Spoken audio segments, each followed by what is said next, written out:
Watch original photos and videos related to this news by clicking on the link given in the description below the article courtesy. Please subscribe our YouTube channel Listen News Here. If you like the video, please like, comment and share the video. Come Thursday, March 19th, we will have a change of the seasons, the occurrence of the vernal equinox, marking the official start of spring in the Northern Hemisphere and autumn in the Southern Hemisphere. In fact, it will be a rather auspicious occurrence, the earliest that the equinox has occurred nationwide in 124 years. More on that in a moment. The exact moment of the equinox will occur Thursday night at 11:49 p.m. Eastern Daylight Saving Time (0349 GMT) on March 20th, according to the astronomy reference book Astronomical Table of the Sun, Moon and Planets, Wilman Bell 2016. At that time, the Earth will reach the point in its orbit where its axis isn't tilted toward or away from the Sun.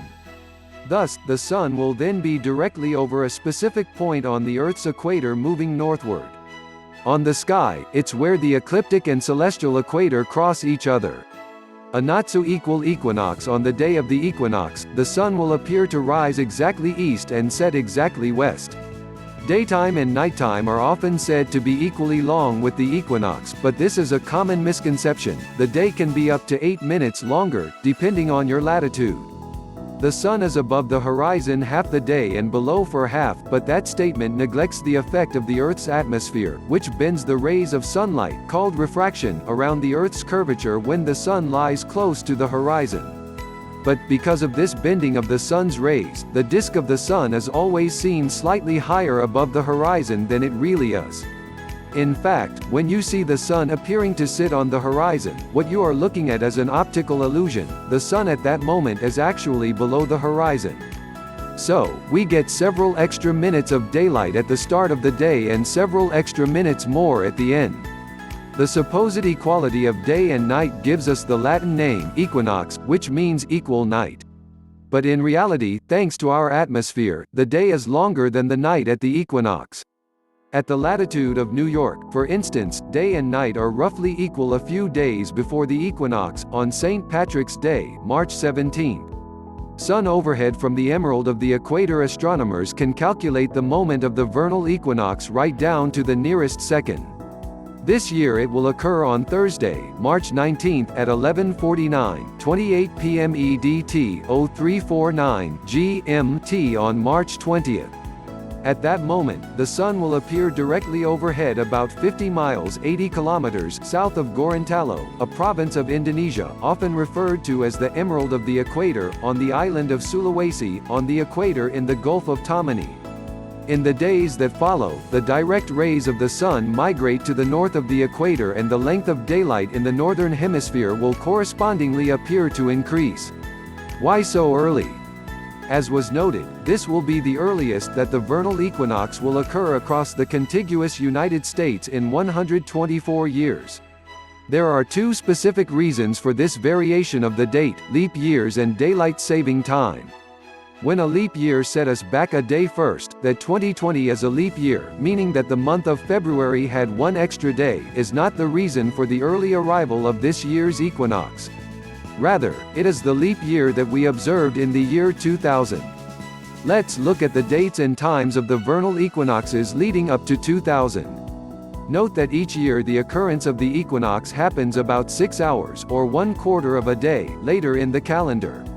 1996, March 20th at 3:03 a.m. Eastern Standard Time, 08:03 GMT. 1997, March 20th at 8:54 a.m. Eastern Standard Time, 13:54 GMT. 1998, March 20th at 2:54 p.m. Eastern Standard Time, 1954 GMT. 1999, March 20th at 8:46 p.m. Eastern Standard Time, 0146 GMT. On March 21st, 2000, March 20th at 2:35 a.m. Eastern Standard Time *0735 GMT. In 46 BC, Julius Caesar's consulting astronomer, Sosigenes, knew from Egyptian experience that the solar year was about 365.25 days in length.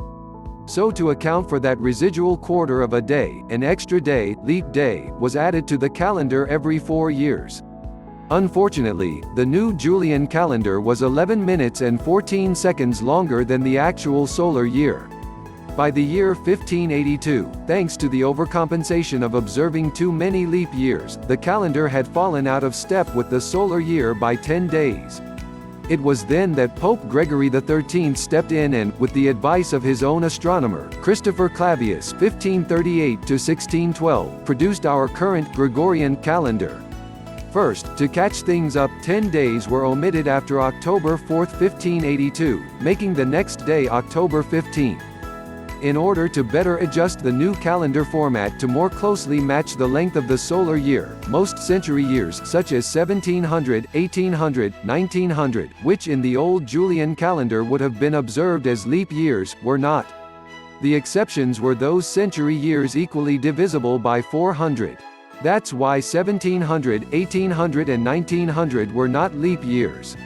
But 2000 was a century year, evenly divisible by 400, so it was observed as a leap year. Had we skipped the leap year in 2000, as in 1900, then the vernal equinox in 2000 would have occurred a day later, on March 21 at 2:35 a.m. Eastern Standard Time, 0735 GMT. Hence, the reason we have an asterisk next to that date. So, thanks to February having an extra day in 2000, the date of the equinox slipped back a day to March 20th. Daylight saving time delayed the equinox in the east because the solar year is not exactly 1/4 of a day longer than the 365-day calendar year, but a little bit less than 1/4, 24.22% of a day. The occurrence of the equinox comes about 47 minutes earlier, on average every 4 years. 2000, March 20th at 2:35 a.m. Eastern Standard Time, 0735 GMT. 2004, March 20th at 1:48 a.m. Eastern Standard Time, 0648 GMT. 2008, March 20th at 1:48 a.m. Eastern Daylight Saving Time, 0548 GMT*. 2012, March 20th at 1:14 a.m. Eastern Daylight Saving Time, 0514 GMT. 2016, March 20th at 12:30 a.m. Eastern Daylight Saving Time, 0430 GMT. 2020, March 19th at 11:49 p.m. Eastern Daylight Saving Time, 0349 GMT. On March 20th, advertisement. The asterisk indicates that the United States and Canada had begun observing daylight saving time on the second Sunday in March rather than the first Sunday in April, a practice that began in 2007. In 2000, only those in the Pacific time zone, as well as in Alaska and Hawaii, observed the equinox on March 19. In 2004, 2008 and 2012, those time zones again saw spring arrive on March 19, along with people on Mountain Time. In 2016, those in the Central Time Zone celebrated a March 19 arrival. Were we still on the old system, when daylight saving time did not begin until early April, we would have been on Standard Time in 2016, and those in the eastern parts of North America, too, would have observed the equinox on March 19 at 11:30 p.m. Eastern Standard Time, but daylight time pushed that off for another 4 years. Finally this year, from coast to coast, spring will arrive on March 19, the earliest in 124 years. And as a point of record, in 1896, the vernal equinox arrived on March 19 at 9:29 p.m. Eastern Standard Time, 0229 GMT. On March 20. Astronomical versus meteorological spring. Truth be told, there are really two springs, astronomical spring and meteorological spring. Astronomical spring is measured by the vernal equinox, but that's only a marker in the big flow of time, set up by astronomers, a sidereal milepost, accurate as a ticking clock but only approximately timing the changing of the seasons. Meteorological spring supposedly has already started as of March 1 and runs through the end of May, according to AccuWeather. In truth, however, meteorological spring ignores the clock and calendar, makes its own rules and creates a festival of song and blossom, all in its own time. The crocuses, early robins and other vernal phenomena pay no attention to the hair-splitting details marking the astronomical arrival of the vernal equinox. They all have their own way of knowing when spring truly begins.